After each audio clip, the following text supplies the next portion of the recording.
going to talk a little bit about AI. Does everybody know the proper building of a prompt? As a matter of fact, if you guys reach out to me, I will send you a link to a prompt that will teach you how to make a prompt. And I will share it with you. If somebody shared it with me, I'll share it with you. It's really good.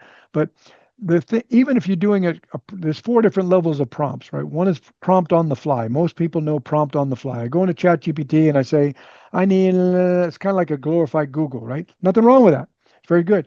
But anytime I go in and I do a prompt, I want to remember RCRQ. If you don't know what I'm talking about, you want to write that down, RCRQ.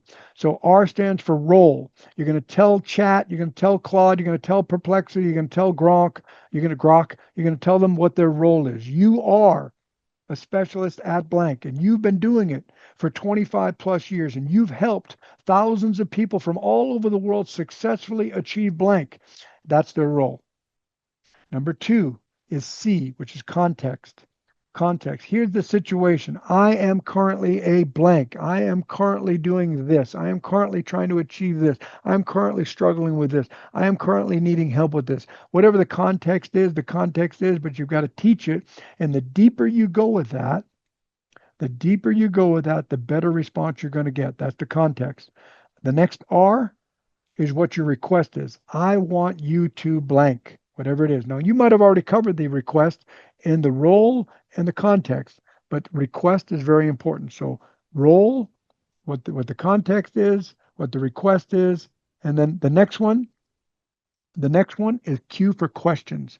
Ask me any clarifying questions that will help you be better at this role right now. So, or ask me 10 questions that you need.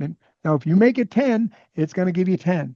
And sometimes answering 10 is a lot of work. So, and it's okay. The more time you put into the prompt, the better. But I just ask for clarifying questions. It usually gives me 3 to 6 questions. I answer the 6 questions. Now it is who I want it to be. It knows the situation I'm trying to fix. It knows what I'm requesting, and it's got all its questions answered. Now, do you think you're going to get a better response than just I need help with blank? Yes? Yes. RCRQ. It's a life changer.